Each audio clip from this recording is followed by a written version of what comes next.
दोस्तों, मैं the Ashoka academy channel से विकास कुमार आपका बहुत बहुत स्वागत करता हूं।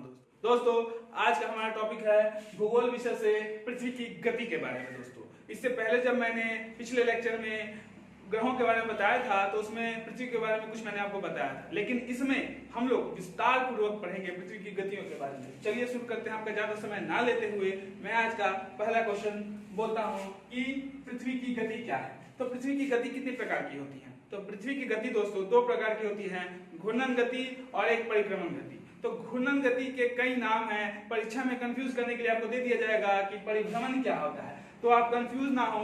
परिभ्रमण गति को ही घूर्णन गति या दैनिक गति कहते हैं।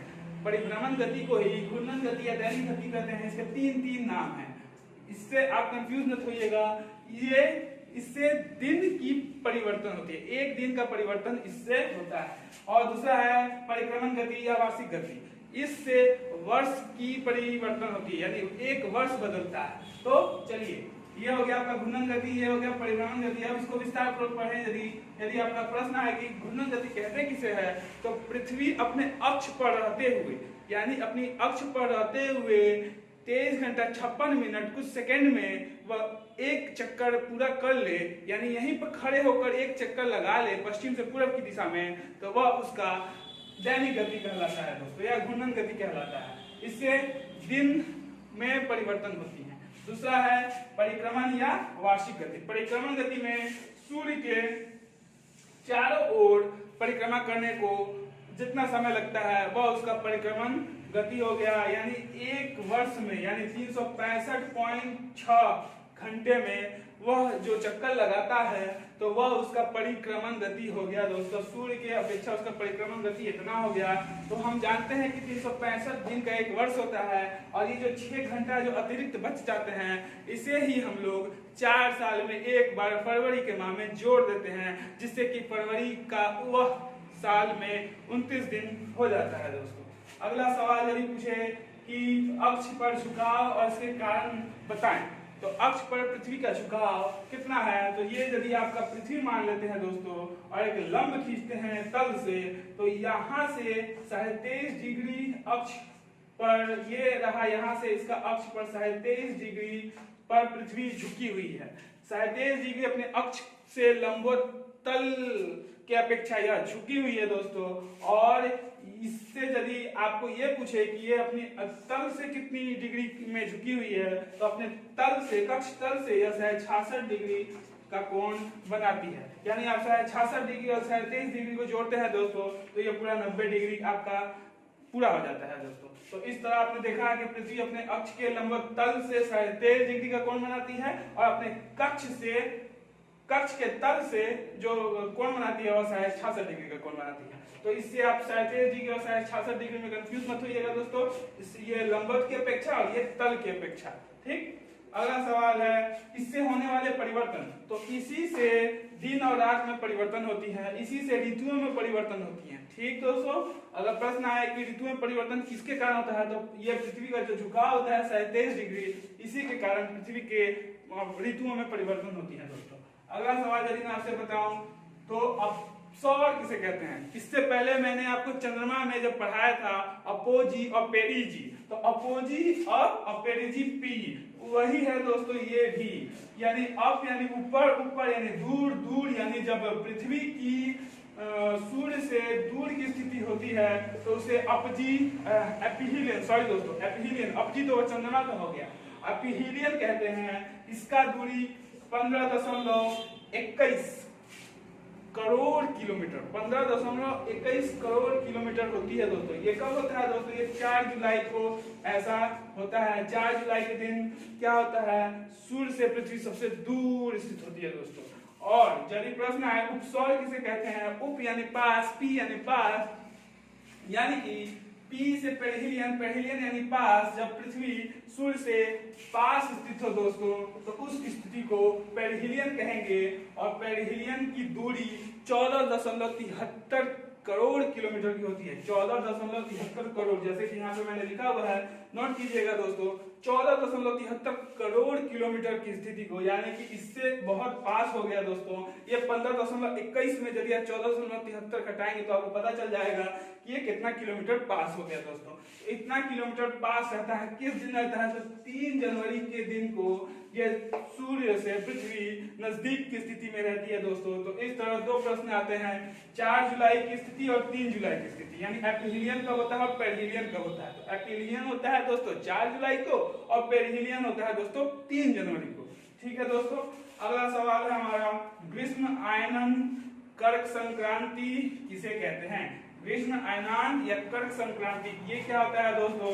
जब पृथ्वी से सूर्य कर्क रेखा पर लंबवत स्थिति में हो, यानी सूर्य का प्रकाश कर्क रेखा पर लंबवत पड़े, तो उस स्थिति को कर्क संक्रांति या ग्रीष्म आयनान कहते हैं। इसे ही इंग्लिश में समर सॉल्स्टिस कहते हैं। ये किस दिन होता है दोस्तों?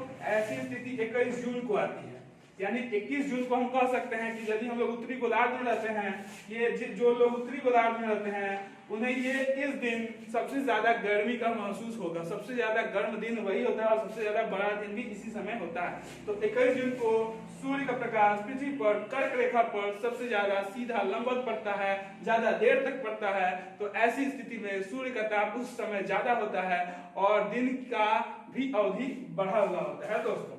अगला सवाल कि विषु यानी इक्विनॉक्स, शीत आयनान किसे कहते हैं? मकर संक्रांति किसे कहते हैं? तो मकर संक्रांति या शीत आयनान क्या होता है, जिसे इंग्लिश में विंटर सॉल्स्टिस कहते हैं दोस्तों। ये ठीक इसका उल्टा विपरीत, जब मकर रेखा पर, यानी दक्षिण में जो हमारा मकर रेखा है, दक्षिणी गोलार्ध में जो मकर रेखा है, मकर रेखा पर सूर्य के प्रकाश पृथ्वी पर लंबवत पड़ती है दोस्तों, तो इस स्थिति को मकर संक्रांति कहते हैं। ये किस दिन होता है दोस्तों? जैसा कि मैंने आपको बताया, ये 21 जून को कर्क संक्रांति होता है, तो इसका उल्टा 22 दिसंबर को मकर संक्रांति होता है। इस दिन क्या होता है? ये दक्षिणी ध्रुव में सबसे ज्यादा गर्मी पैदा करता है। दक्षिणी ध्रुव में इस जगह पे जो देश होंगे उन्हें गर्म ज्यादा महसूस होगा और उनका दिन का अवधि भी ज्यादा होगा दोस्तों। तो इस तरह मैंने आपको ग्रीष्म आयनान, शीत आयनान को बता दिया है, यानी कि कर्क संक्रांति और मकर संक्रांति को समझा दिया है। अगला सवाल है दोस्तों, विषुव या इक्विनॉक्स किसे कहते हैं? तो विषुव या इक्विनॉक्स वह स्थिति होती है जो दोस्तों जब उस दिन विषुवत रेखा पर सूर्य का प्रकाश लंबवत पड़ता हो, यानी कि मैंने आपको कर्क रेखा पर लंबवत पड़ने को समझाया, मकर रेखा पर यदि लंबवत पड़े तो मैंने बताया। अब यदि सूर्य का प्रकाश कर्क रेखा पर लंबवत यदि पड़ता है दोस्तों, तो वह स्थिति विषुव यानी इक्विनॉक्स कहलाता है। ऐसी स्थिति साल में 2 बार आती है दोस्तों, एक 21 मार्च को और एक 23 सितंबर को। जैसा कि मैंने यहाँ पे लिख दिया है, 21 मार्च और 23 सितंबर, इन 2 दिवसों को सूर्य का जो प्रकाश होता है कर्क रेखा पर ना पड़कर और मकर रेखा पर ना पड़कर सीधा विषुवत रेखा पर बीचों बीच पड़ता है। इससे क्या होता है दोस्तों?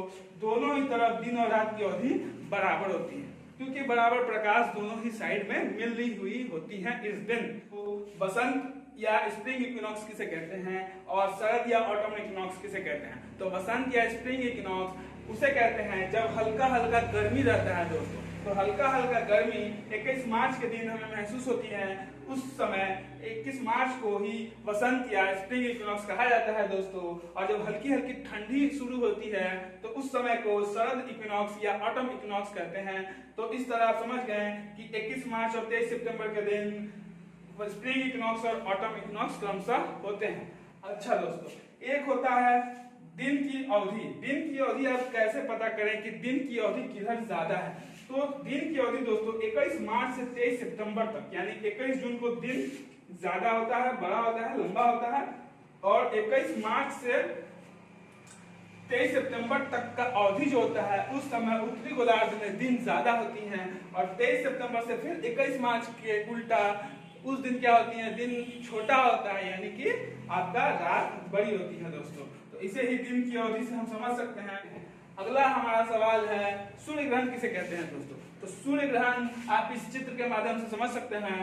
जब सूर्य और अर्थ के बीच में मून आ जाता है दोस्तों। तो होता क्या है, हम इस पृथ्वी से एक बिंदु से जब देखना शुरू करते हैं तो यहाँ से जब हम देखते हैं तो बीच में ये मून के पड़ जाने के कारण सूर्य का प्रकाश पृथ्वी पर मून पर इस तरफ पड़ता है और इस तरफ नहीं पड़ पाता है, और हम पृथ्वी के छाया वाले भाग को ही देख पाते हैं।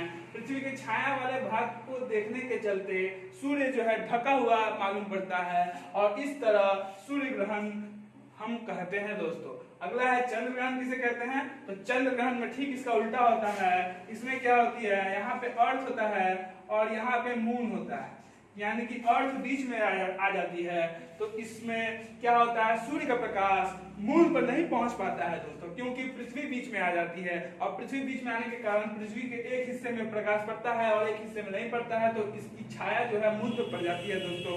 तो मून पर पड़ जाने के कारण ही, इसकी छाया का मून पर पड़ जाने के कारण ही मून हमें नहीं दिखाई देता है, और उसे ही हम लोग चंद्र ग्रहण कहते हैं, जिसे इंग्लिश में ल्यूनर एक्लिप्स और सोलर एक्लिप्स कहते हैं। तो यही मुख्यतः प्रश्न आपके पृथ्वी की गति की चैप्टर से पूछे जाते हैं दोस्तों। तो उम्मीद है आपको ये मेरा वीडियो बहुत पसंद आया होगा। यदि मेरा ये वीडियो आपको बहुत पसंद आया है तो जरूर लाइक करें, शेयर करें, कमेंट करें और सब्सक्राइब करना ना भूलें दोस्तों।